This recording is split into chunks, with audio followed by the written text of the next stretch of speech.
La familia, siéntate. Come on and we'll close the door. Siéntate. Hasta allá, hasta allá, hasta allá. Hasta allá. Hi, my creeper.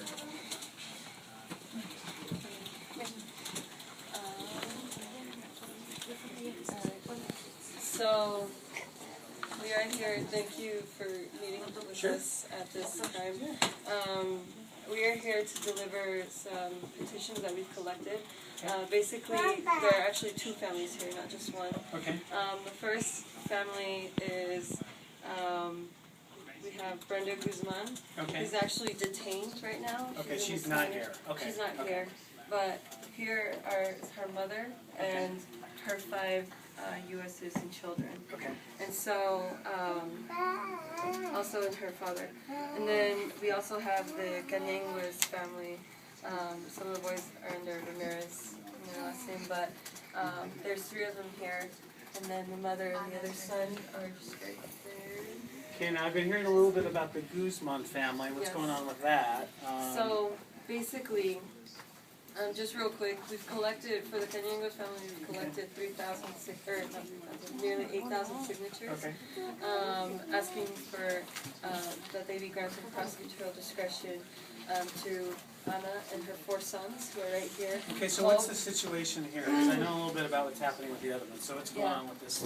So there's Hope, Eric, Giovanni, Mario, and Ana. They're in deportation proceedings right now. Okay. And they're actually supposed to be deported in December. But Last December or coming December? in 2012. Okay. And but they were not, because they have an appeal process right now that's going through. Okay. For prosecutorial discretion, because they were denied prosecutorial discretion. Okay.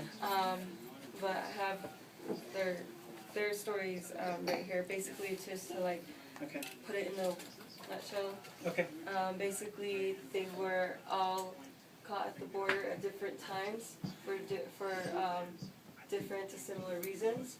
Ana has been living here in Utah for about 10 years, and the reason why she left the country to come here is to work to feed her children, because at the time all the boys were really, really young children, and so she came here to work so that she could feed her 7 children. And then she was also able to she got married, and she has 2 U.S. citizen children. These are my cousins. Okay. But she has 2 U.S. citizen children here. These are your children. Yeah. Okay, and these are... So, and her sons. Okay. And so, Hope and Giovanni were, they were brought over later on, like 3 years ago.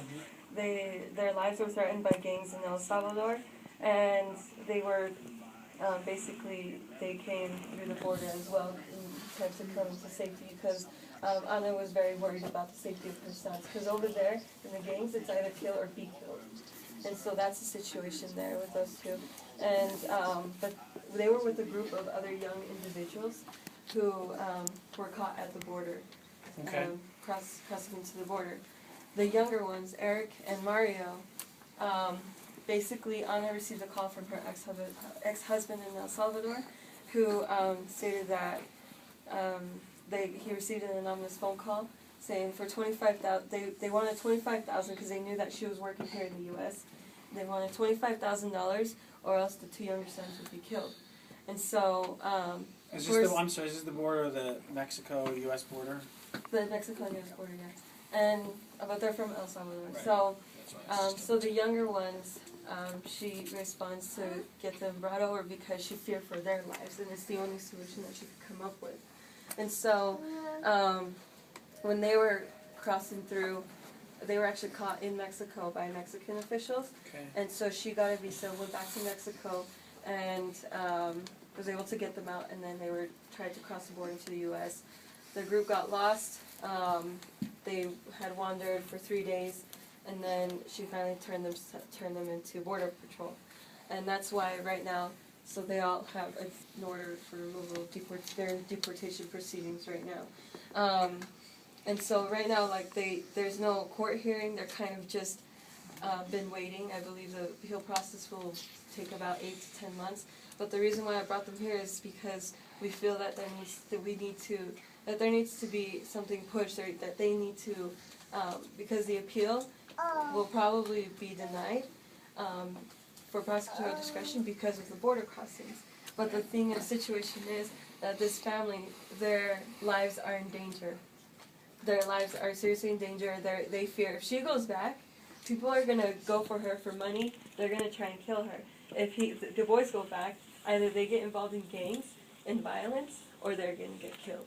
So I'm sorry for my ignorance, but once you got detained at the border, they still allowed everybody to come here, obviously.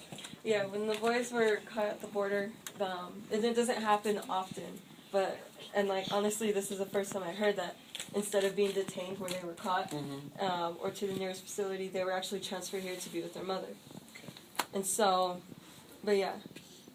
So, okay, but right now, that's the situation you're with all the going to be family. together over this appeal process that's Over the going to go appeal for the next 8 or so months, perhaps. Right? Yes. So that's the Canenguez Okay, family. thank you. And then with Brenda's case, her actually, I feel like she was unjustly arrested, and the fact that where it begins is Brenda Guzman is 22 years old. She came to the country when she was 6 years old. Okay. And she was in the process of trying to get into a GED program when and so that she could apply for DACA. I don't know if you're familiar with Deferred Action for Childhood Arrivals. Okay. But she wanted to basically, try and apply for DACA to get a work permit because she has a family and she needs to be able to work. Sure. She was unemployed, and also her family was in threat of being evicted from their home. So she was desperate. She was unemployed, and she has these children, her husband. Desperate for money, she went to a payday lender Okay, this is the story I think I've heard. to get $100 loan. Right. And she, because of her, that she was so desperate, she fabricated a social security number, and then the cashier pulled it up and it actually belonged to someone, so they called the police on her. And then in the criminal court, she pled guilty to attempted fraud, attempted forgery. Now, she was put into a work diversion program, and she was cooperating with that. As a matter of fact, she was doing well that they took away 2 days from the program. So in the middle of the program, while she was doing that, her family was being evicted from their home. The landlord had called the sheriff to enforce the eviction. And when the sheriff came, so this is the interesting part. When the sheriff came, he pulled up her profile, saw a warrant for arrest, because the arrest is going to be there until she finished the program. She pled with the sheriff to not arrest her. She tried to show him documents. She even pled him to call the probation officer, her probation officer. Because she's already been going, yeah. Because she's doing the program. Yeah. And he refused, absolutely refused, and he took her in. He took her, she was holding one of her children. He arrested her, they were all there present, crying. They were traumatized, Fernando. The little girl, I was told by her mother that she cries going to sleep. She cries when she wakes up. So, I don't know why the sheriff didn't think about arresting, why he thought that arresting, Brenda in front of her children was a good idea. But anyway, so because she was arrested, ICE found out about her. They transferred her to their facility in Spanish Fork. Okay. And so, and from what I've heard, I got information that they've been putting her into solitary confinement for reasons I do not know why. And I don't know if you're aware of the issue with solitary confinement right now, where there's been some attention in the media about how solitary confinement is just not healthy for people psychologically, especially since specifically immigration detention centers have been putting people in solitary confinement for hours, for days, for weeks, and I wouldn't be surprised if they left them in there for months. But there are psychologists who are doing research, who are investigating this, and they say that it's just they're just talking about the effects that happens to the individual who's being put in solitary confinement. So go ahead, finish and I'll ask. Yeah, I'm almost done, sorry.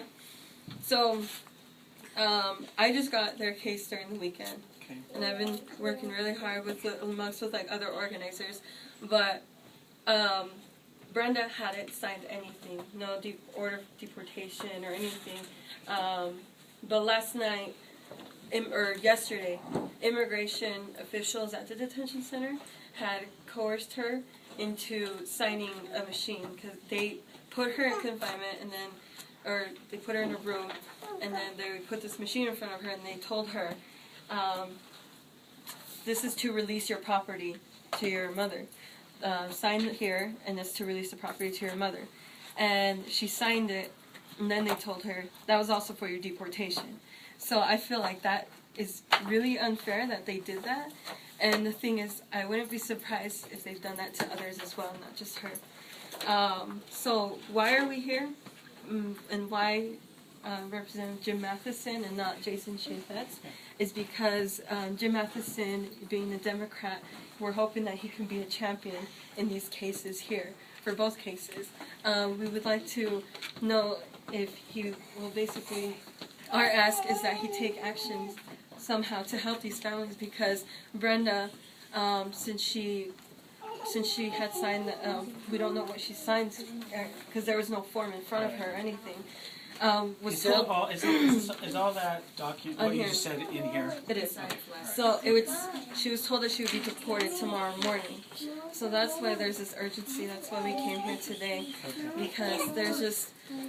She has these children here. The youngest is 1 year old.